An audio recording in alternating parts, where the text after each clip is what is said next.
이 아침 하나님께서 우리에게 주신 말씀은 신약성경 고린도후서 13장 말씀입니다. 신약성경 고린도후서 13장 말씀 1절부터 13장까지의 말씀입니다. 고린도후서 13장 1절에서 13절까지의 말씀인데요. 우리 1절과 2절을 먼저 한 목소리로 같이 읽겠습니다. 내가 이제 세 번째 너희에게 가리니 두세 증인의 입으로 말마다 확정하리라. 내가 이미 말하였거니와 지금 떠나 있으나 두 번째 대면했을 때와 같이 전에 죄 지은 자들과 그 남은 모든 사람에게 미리 말하노니 내가 다시 가면 용서하지 아니하리라.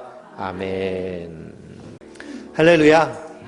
하나님께서 주시는 은혜와 평강이 우리 성도님들 위해 늘 충만하시기를 주님의 이름으로 축원드립니다.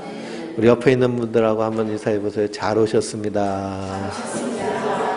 뒤에 있는 분들하고 인사해 보세요. 환영합니다.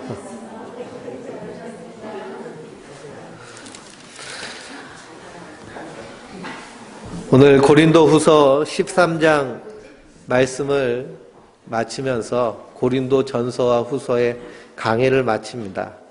고린도 교회를 한마디로 말하면 문제가 참 많은 교회가 고린도 교회입니다. 근데 고린도 교회만 문제가 많은 것이 아니고요. 이 땅에 있는 교회들은 다 문제가 많습니다. 왜 그럴까요? 세상 가운데서 건져냈기 때문에.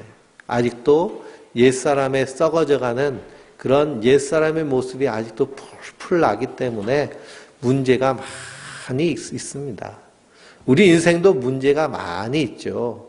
우리 가정에도 많은 문제가 있습니다. 그런데 이 문제는요, 어떻게 하면 될까요? 해결하면 됩니다. 고치면 되고요.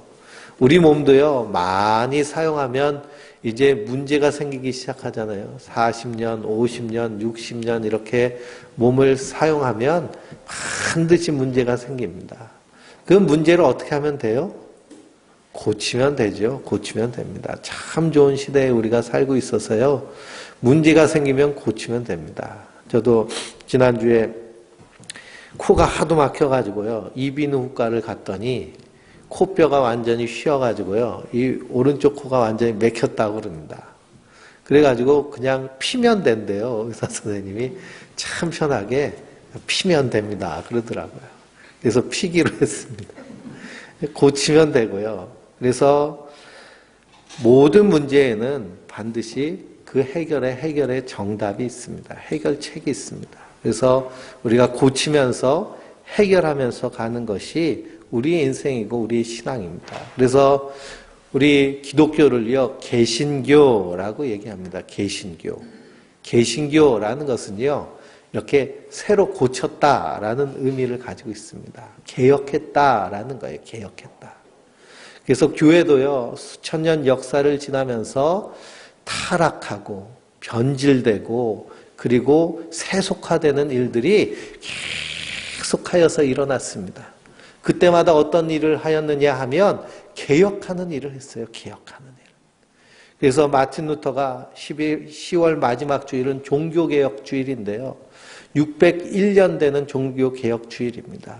종교개혁을 하였는데 어디서부터 개혁을 하였느냐 하면 구교인 천주교가 완전히 변질되고 타락하고 세속화되니까요. 거기서부터 완전히 개혁하는 개혁이 일어난 것이 종교개혁입니다. 또 한 600년 지나니까요. 지금 개신교 안에도 기독교 안에도 수많은 잘못된 그런 신앙의 모습들이 드러나고 나타납니다. 그래서 요즘 전국이 혼란스러운데 광화문에 모인 사람들 중에 목사님들도 있잖아요. 그렇죠? 거기서 막 기도회를 한다고 교인들 다 끌어 모아놓고 거기서 또 헌금 걷고 하는 그런 잘못되고 변질된 모습들, 그로 인하여서 복음이 방해가 되고 예수 그리스도의 십자가의 원수로 행하는 그런 모습들이 나타납니다. 목회자로서 참 불쌍하고요. 죄송스럽고 부끄러운 일인데 그럼에도 불구하고 거기서부터 우리는요, 날마다 개혁되고 그리고 다시 새로워져야 된다라는 사실을 잊지 마시기 바랍니다. 그게 2000년 교회의 역사입니다. 오늘 1절과 2절 말씀을 읽어보니까요, 사도 바울이 무서운 말을 합니다. 뭐라고 하나요? 2절 끝부분에 내가 다시 가면 용서하지 아니하리라 라고 말씀하십니다. 내가 다시 가면 용서하지 않겠다는 거예요. 사도 바울이 고린도 교회의 여러 가지 문제들에 대해서 소식을 듣고 그리고서는 여러 번 편지를 썼는데요. 첫째 보낸 편지가 고린도 전서이고 두 번째 보낸 편지는 성경에 나타나지 않아 있지만 세 번째 보낸 편지가 고린도 후서입니다.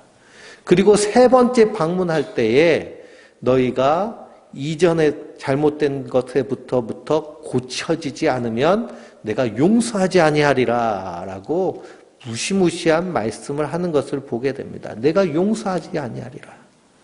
그런데 이것은 정말 용서하지 않겠다라고 하면서 말씀하신 말씀이 아니고요. 고린도후서 10장 1절을 한번 읽어볼까요? 고린도후서 10장 1절입니다. 같이 읽어보겠습니다.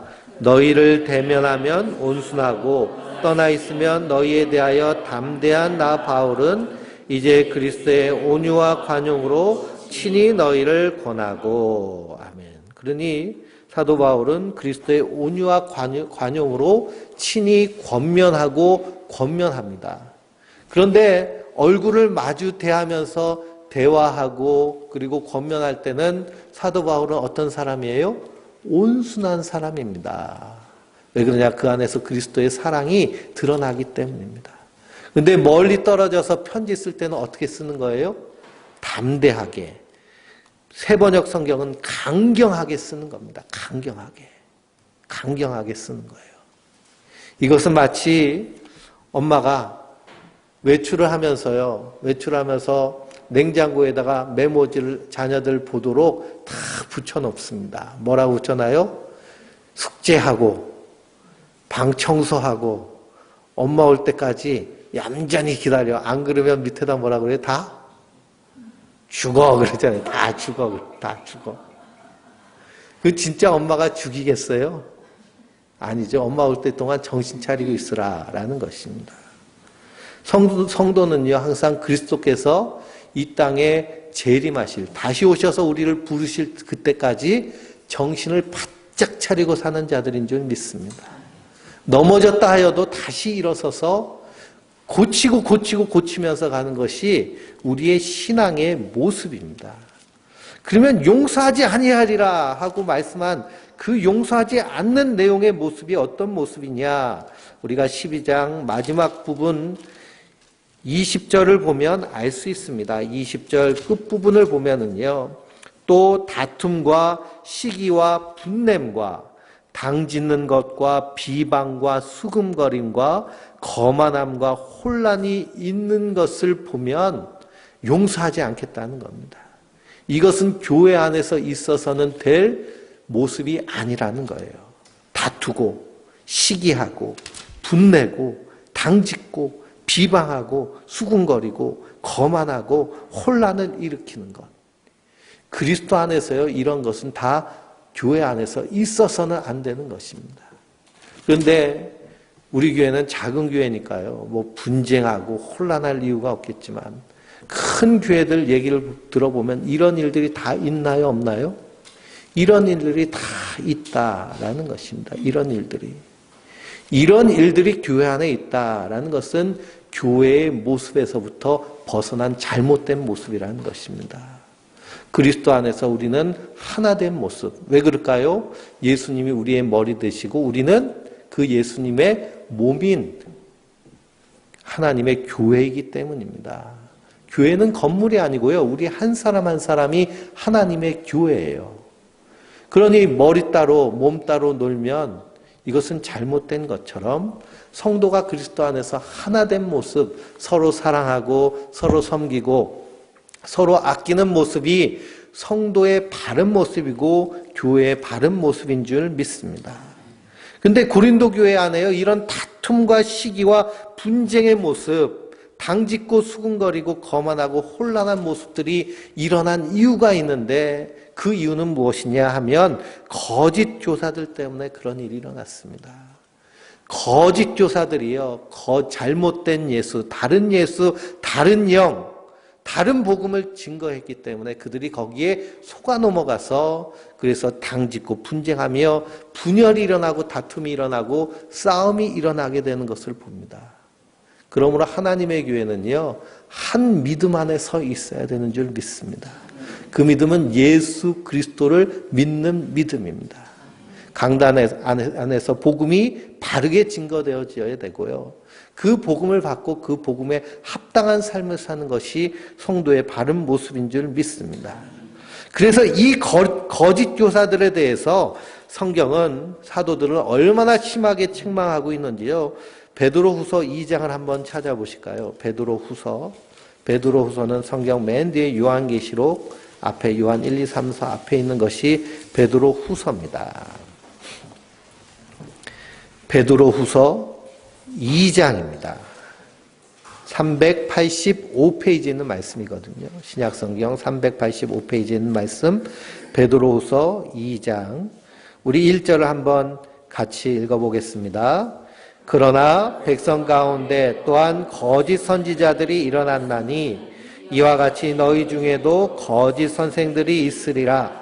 그들은 멸망하게 할 이단을 가만히 끌어들여 자기들을 사신 주를 부인하고 임박한 멸망을 스스로 취하는 자들이라. 거짓 선생들의 특징은 뭐예요? 자기들을 사신, 값을 주고 사신, 십자가에서 구원하신 예수님을 부인하는 자들입니다. 임박한 멸망을 스스로 취하는 자들이에요. 그래서 그들은 2절 말씀의 호색함과 진리의 도를 비방하는 일을 하는 것이고 그 안에는 탐심이 가득한 모습이 담겨져 있는 것을 보게 됩니다. 그래서 4절 말씀에 뭐라고 말씀하고 있어요? 하나님이 범죄한 천사들을 용서하지 아니하시고 지옥에 던져 어두운 구덩이에 두어 심판 때까지 지키게 하셨으며 라고 말하고 있습니다. 그렇게 심판하실 때 같이 심판받을 자가 어떤 자들이에요? 거짓 교사들이라는 사실입니다. 거짓된 잘못된 복음을 증거하는 자들이라는 거예요. 어저께 저희 아이가 대학교 면접이 있어가지고요. 저 서울에 갔습니다. 서울에 갔더니 데모를 얼마나 하든지요. 교차로를 지나는데 20분을 서 있었어요. 근데 거기에 큰 버스 한 대가 지나가는데 거기에 눈에 그냥 확 들어오게 글씨를 써놨습니다. 뭐라고 써있느냐 하면 당신은 추수받았습니까? 라고 써있더라고요. 당신은 추수받았습니까? 당신은 추수받았습니까? 라고 그러면서 거기에 신천지 집회에 참여해라. 그래서 추수받아서 그래서 영생불사를 받아라. 라고 이렇게 쓰여있는 내용이 거기 쓰여져 있습니다. 말은 참 잘 갖다 붙여요. 당신은 추수받았다. 예수님이 말씀하셨죠.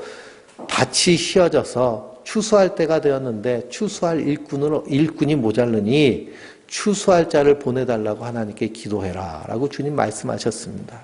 근데 그걸 말씀을 인용해 가지고요. 당신은 추수받았습니까? 라고 말하는 것입니다.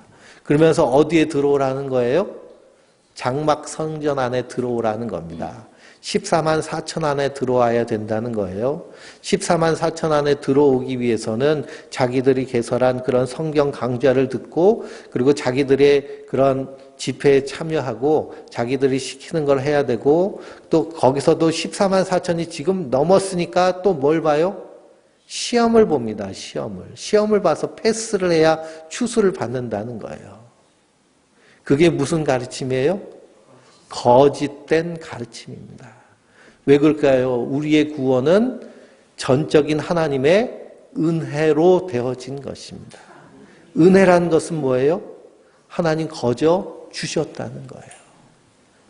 왜 우리에게 그 은혜를 주셨어요? 이유가 우리에게 있을까요? 우리에게 없습니다. 아, 너 참 잘생겨서 내가 너를 택해서 구원했노라 하지 않으시는 거예요. 하나님의 긍휼과 사랑에 의한 주권적인 선택인 거예요.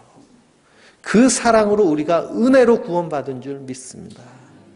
그래서 우리의 구원에는 우리의 의가 들어있지 않습니다. 우리가 거기서 시험 잘 봐서 100점 맞아서 14만 4천 명 명단 안에 들어간다고요. 거기서 구원이 있는 것이 아닙니다. 오직 예수 그리스도를 믿는 믿음 안에서 우리의 구원이 확증되어지는 줄 믿습니다. 그러니 그런 거짓 교사들의 잘못된 가르침이요. 거기에 속아 넘어간 그로 말미암아 어떤 일이 생기느냐? 분쟁과 시기와 다툼과 당짓는 일이 일어나는 것입니다.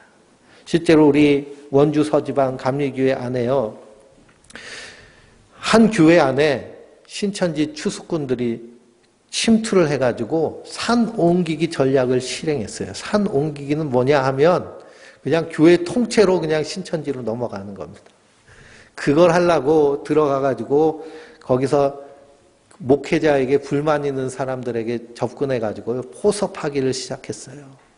그래가지고 자기들끼리 회의를 해가지고 그래서 자기들끼리 당회를 모인다고 교인들을 다 모아놓고 그리고서는 뭐라고 하느냐 하면 우리 목사님은 신학교 분이 안 나왔는데 우리가 잘 아는 분이 계신데 그분은 저기 연세대학을 나오고 뭐 어디서 신학 박사를 받았다 막 그러면서 지금 목사님 내보내고 그분을 우리가 받자. 그분은 월급도 안 받겠다고 한다.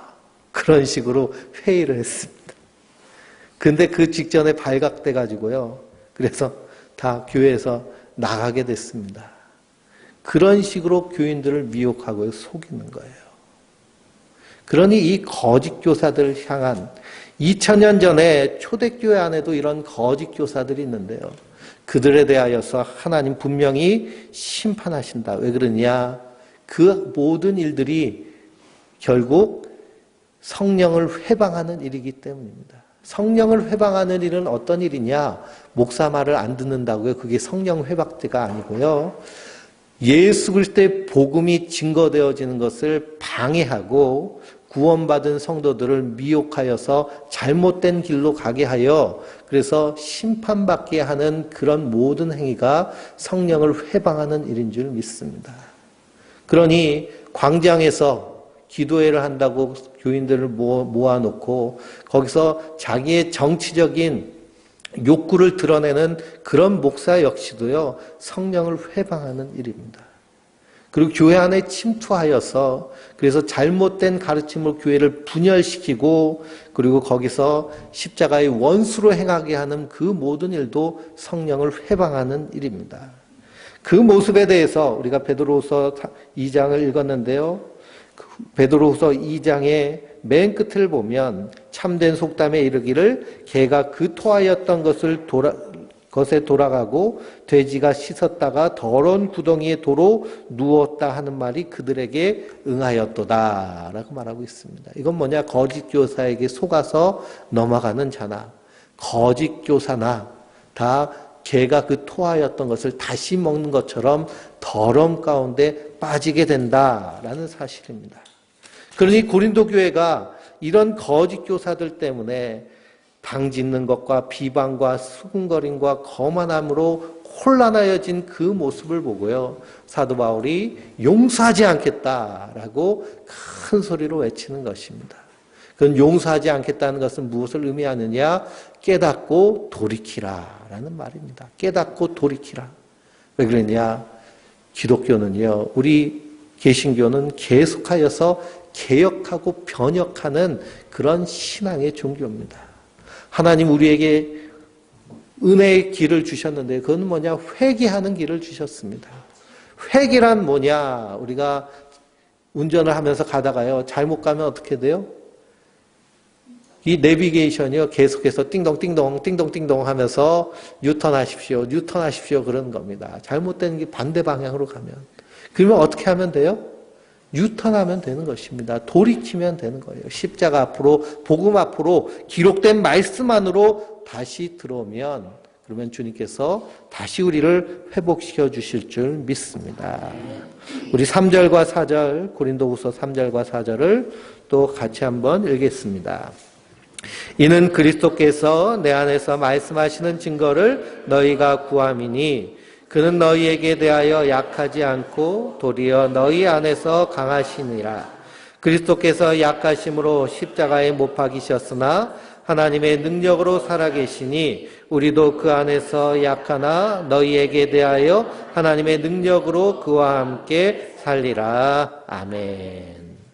이러니 이 고린도 교회에 사도 바울을 향하여서 수군거림이 있습니다. 왜 그럴까요? 사도 바울은 복음을 증거한다고 하면서도 몸이 약하고 그리고 말도 어눌하고 편지는 기가 막히게 쓰는데 직접 앞에 나와서 말을 하면요 떠듬떠듬 말도 잘 못하고 그래서 설교도요 얼마나 지루하게 설교를 하는지 그래서 에베소에서 설교할 때 그때 밤늦게도록 강론을 하는데 그 창틀에 앉아가지고 말씀을 듣던 두기고가 꼬박꼬박 돌다가 어떻게 했어요? 창문으로 자빠져가지고 그래서 해롱해롱 하고 있는 겁니다. 그게 사도행전에 나올 정도로. 그러니 그런 모습을 보면서 인간적인 그런 매력이나 인간적인 그런 강함이나 사도 정도 되면 좀 영빨이 그냥 확확 세가지고 가까이 오면 막 전기가 좀 찌릿찌릿 나고 어떤 분은 교회를 나가다가 딴 교회로 옮기셨는데요. 옮긴 이유가 뭐냐면 목사님이 기도를 하지 않는데요. 목사님이 기도를 하지 않는다고 해서 옮겼답니다. 근데 어떤 기도를 하느냐 자기가 사업을 하는데 그 사업이 자꾸만 안 되니까요. 목사님이 기도 안 해서 사업이 안 되는구나 라고 이렇게 결론을 내린 겁니다. 그러니 사도라면 좀 그렇게 능력이 나타나고 권능이 나타나야 되는데 사도 바울은 약한 모습만 나타나니까. 그리고 사도 바울은 또 고린도 후서 12장에 약할 때 그때가 뭐라고 또 얘기를 해요? 강함이라고 얘기를 하니까 이 고린도 교회 사람들이요 그걸 이해를 못하는 겁니다. 왜 그러냐? 고린도 사람들은 강한 사람이에요. 고린도라는 동네 자체가 부자 동네입니다. 지금 말하면 강남에 사는 사람이에요. 우리가 강남을요, 저도 어저께 강남을 지났는데 강남 지나면서 그 아파트를 다 보니까 저 아파트는 몇십억, 이 아파트는 몇십억 이렇게 단위 자체가 달라요. 그렇죠? 우리 단구동 저기 청솔 아파트를 지나면요. 그건 1억도 안 된 아파트도 있더라고요. 그런데 거기는 아파트가 똑같은 아파트인데 뭐 그렇다고 그 시멘트에다가 금가를 넣은 것도 아니고 철근에다가 뭐 티타늄을 박은 것도 아니고 똑같은 아파트인데도 거기는 값이 여기 아파트의 10채값 이상 되는 아파트들 쫙 지나면서 괜히 좀 주눅 드는 느낌이 있습니다. 거기 제가 그 목회 상담을 공부했던 그 치유 상담원이 있는 산성교회를 지나게 되는데요. 거긴 그 강남 가장 이렇게 핫한 동네에 있는 큰 교회예요. 야, 저 교회를 지나면서 괜히 중압감이 드는. 그러니 우리도 강남에 가면 그런 마음이 드는데요. 이 고린도라는 동네 자체가 저 소아시아 지역의 강남입니다. 항구 도시이기 때문에요. 무역이 발달돼 가지고 이 사람들은 아주 부유한 사람입니다. 그러니 뭘 추구하느냐? 강함을 추구하는 거예요. 그런데 사도 바울의 모습이 약하니까 사도 바울을 향하여서 당신이 그리스도께서 말씀하시는 증거를 우리에게 보이라는 겁니다. 증거를. 예수님도 공생애를 행하시면서 기적과 능력과 표적을 행하시니 그들이 5병이어의 떡을 먹고 그리고 7병이어의 떡을 먹으면서 야, 예수님 쫓아다니면 배고플 일은 없겠다 하고 쫓아다니니 그들이 표적을 구하고 능력을 구하니까 예수님이 뭐라고 그래요? 내가 너희에게 보일 표적은 요나의 표적밖에 없다. 그 요나의 표적은 무엇을 상징하느냐? 십자가를 상징합니다. 예수님이 십자가에 달려 죽으시고 3일 만에 부활하시는 것, 그것이 요나의 표적입니다. 그러니 예수님 역시도요, 무엇만을 말씀하시는 거예요? 십자가만을 말씀하시는 겁니다. 그러니 너희가 강함을 구하느냐? 예수님이 약하셔서 십자가에 지셨냐라는 것입니다. 그러므로 그 약함을 바라보고 주님을 의지하는 믿음이 정말 큰 믿음이고 강한 믿음이라는 것을 사도 바울이 그들에게 말씀하고 계시는 것입니다. 그러면서 5절 말씀에 뭐라고 있나 같이 읽어보겠습니다. 너희는 믿음 안에 있는가? 너희 자신을 시험하고 너희 자신을 확증하라. 예수 그리스도께서 너희 안에 계신 줄을 너희가 스스로 알지 못하느냐? 그렇지 않으면 너희는 버림받은 자니라. 아멘. 그러니 너희 안에 무엇이 있는지를 스스로 시험해 보라는 거예요. 믿음이 있는지를 시험해 보라는 겁니다. 믿음이 있는지를. 믿음이 있는가? 우리가요, 세상에서 나를 가장 잘 아는 사람은 누굴까요? 내가 제일 알죠. 내 마음은요, 누구만 알아요? 하나님하고 나만 아는 것입니다. 그러니 남편하고 이렇게 하하호호 하면서도 속에 칼을 갈고 있을 수도 있잖아요. 그렇죠? 그리고 내 마음은 나만 아는 것입니다. 그래서 너희 믿음 안에 너희가 있는지 너희 자신을 시험해봐라 라고 말씀하고 있는 것입니다. 믿음 안에 있는 것은 무엇을 말하느냐? 예수 그리스도를 믿는 믿음을 말하는 것이고요. 예수 그리스도를 믿는 믿음 안에 있는 것은 내 안에 누가 계신 거예요? 예수님이 계시는 겁니다. 내 안에 예수님이 계신 모습이 어떤 모습으로 드러나느냐 하면 성령 충만한 모습으로 드러납니다. 우리가 사도행전을 보면서요, 성령 충만한 모습이 초대교회 안에 무슨 충만한 모습으로 나타나느냐면 말씀이 충만한 모습으로 나타났습니다. 성령 충만이 말씀 충만이에요. 그러니 성령 충만하다 그래서 기도할 때 그냥 다른 사람들보다 배나 큰 소리로 기도하고 오래 기도하고 그것이 곧 성령 충만을 얘기하는 것이 아니고요. 성령 충만하는 것은 내 안에 말씀이 충만하게 나타나는 것입니다. 그리고 요한복음 16장을 보면 성령이 너희에게 임하시면 죄에 대하여, 의에 대하여, 심판에 대하여 세상을 책망하시리라. 먼저 우리가 그 성령 안에서 책망받고 회개하는 일이 일어납니다. 죄가 무엇인지를 분명히 알게 되고요. 죄가 무엇인가? 그 죄는 하나님이 주인이신데 내가 주인 노릇하는 것이 죄구나라는 것을 뼈저리게 깨닫게 되고, 그 다음에 의가 무엇인지를 알게 되고, 내 안에 의가 없음을 알고 의로우신 예수님만 바라보게 되고, 심판에 대하여서 그 두렵고 떨림으로 그 심판날에 우리가 하나님 앞에 의로운 자로 서기 위해서 예수님만 의지하고 바라보는 모습으로 서게 되는 것이 성령 받은 충만한 자의 모습인 줄 믿습니다. 그니 말씀이 우리 안에서 능력으로 나타납니다. 그래서 오직 성령이 너희에게 임하시면 너희가 권능을 받고 온 유다 사마리아 땅끝까지 이르러 내 증인이 되리라 라고 하였는데요. 우리가 우리의 삶 가운데 예수님을 증거하게 되고 예수님이 우리에게 행하신 말씀을 살아내게 되는 것이 성도의 모습인 줄 믿습니다. 그리고 성령의 열매가 있죠. 사랑과 희락과 화평과 인내와 자비와 양성과 충성과 온유와 절제이니, 이런 성령의 인격적인 열매가 우리 안에서 아름답게 맺혀지는 것이 성령 충만한 모습, 그것이 예수님이 우리 안에 계신 모습, 말씀 충만한 믿음의 모습인 줄 믿습니다. 우리가 이러한 열매 맺기 위해서 내 결단으로 힘으로 되지 않기 때문에, 사도 바울도요, 로마서에서 내가 선한 일을 하려고 마음을 굳게 잡았는데 내 안에서 다른 마음이 올라와서 이것을 못하게 한다. 오호라 나는 곤고한 사람이로다. 그래서 누구만 의지한다는 거예요?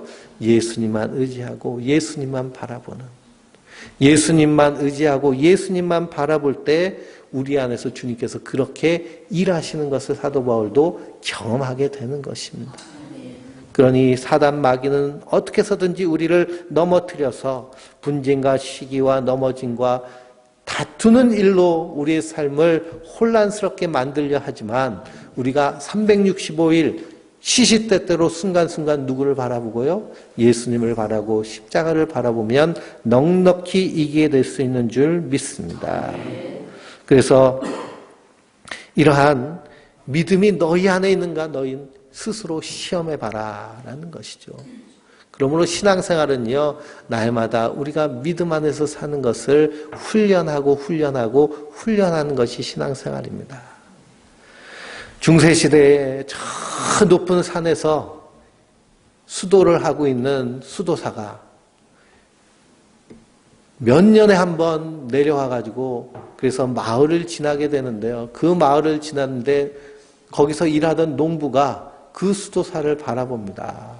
깜짝 놀라서 수도사님, 저 깊은 산, 높은 산에서 평생을 수도하시니 날마다 하나님의 은혜 가운데 사시겠군요. 얼마나 좋으시겠어요. 그렇게 얘기합니다. 그랬더니 그 수도사가 그 농부에게 뭐라고 하느냐? 아니요. 저는 날마다 넘어집니다. 라고 얘기합니다.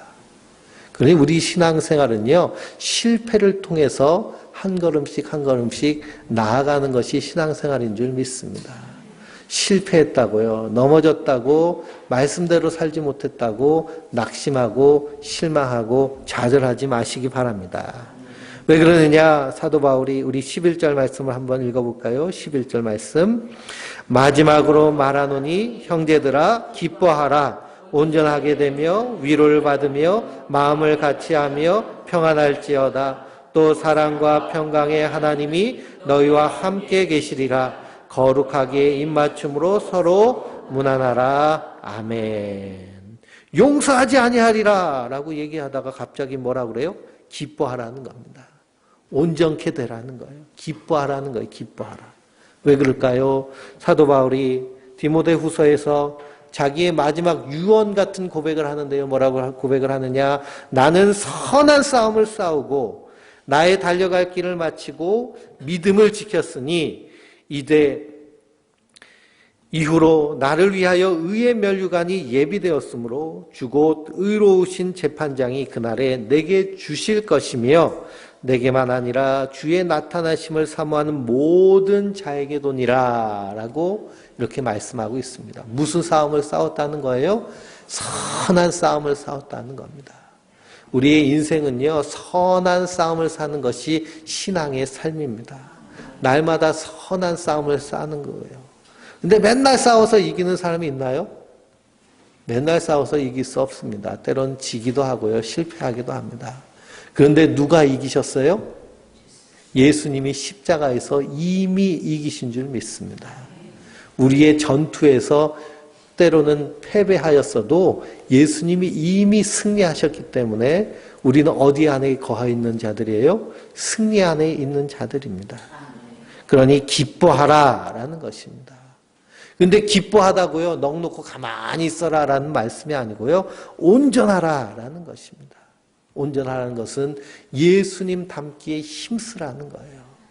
그래서 우리 감리교를 창시한 웨슬레 목사님은 우리의 성도의 구원의 과정에 대해서 말하고 있는데요. 우리가 예수를 믿고 회심하여서 그래서 구원받으면 우리가 하나님 앞에 칭의, 의롭다 여김을 받고 그리고 중생 거듭남을 체험하게 됩니다.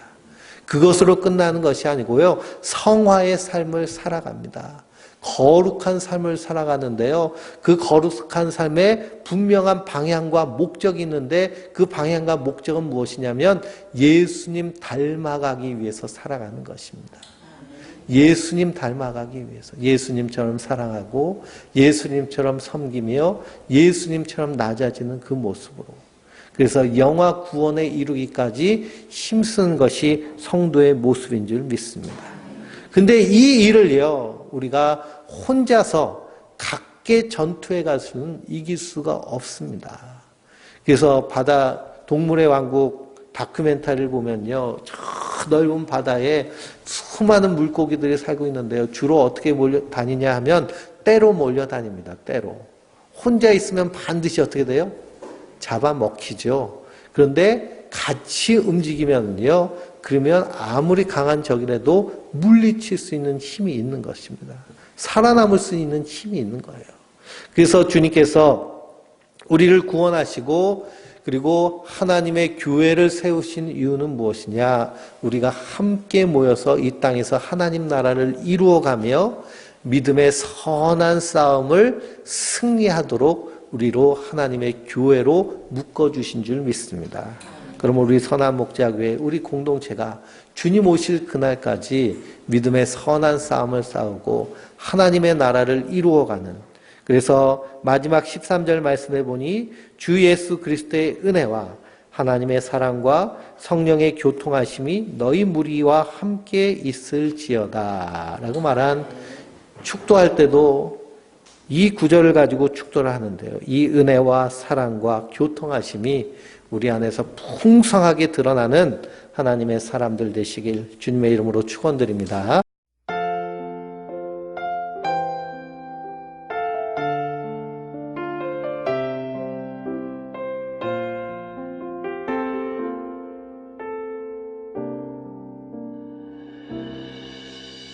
주 나의 모습 보네 상한 나의 맘 보시네 주 나의 눈물 안에 홀로 울던 맘 아시네 주 나의 모습 보네 상한 나의 맘 보시네 주 나의 눈물 안에 홀로 울던 맘 아시네 세상 소망 다 사라져가도 주의 사랑은 끝이 없으니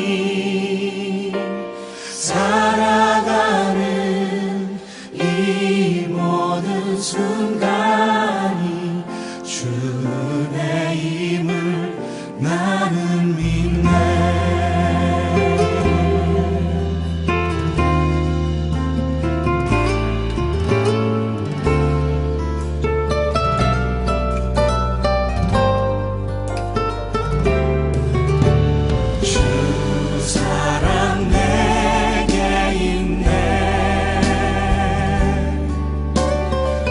사랑이 날 채우네 주 은혜 내게 있네 그 은혜로 날 세우네 세상 소망 다 사라져가도 주의 사랑은 끝이 없으니 살아가는 이 모든 순간이 주 은혜임을 나는 믿네 세상 소망 다 사라져가도 주의 사랑은 끝이 없으니 살아가는 이 모든 순간이 주 은혜임을 나는 믿네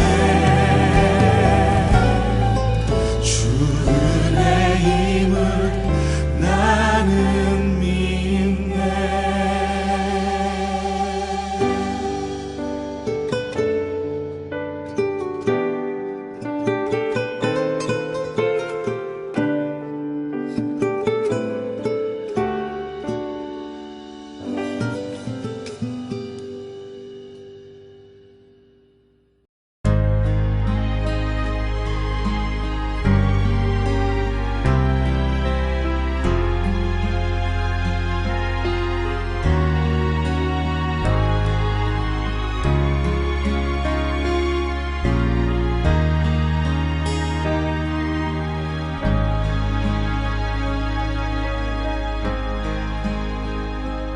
어둠 속에 매이던 내 영혼 갈 길 몰라 방황할 때에 주의 십자가 영광의 그 빛이 나를 향해 비추어 주셨네. 주홍빛보다 더 붉은 내 죄 그리스도의 피로 씻기어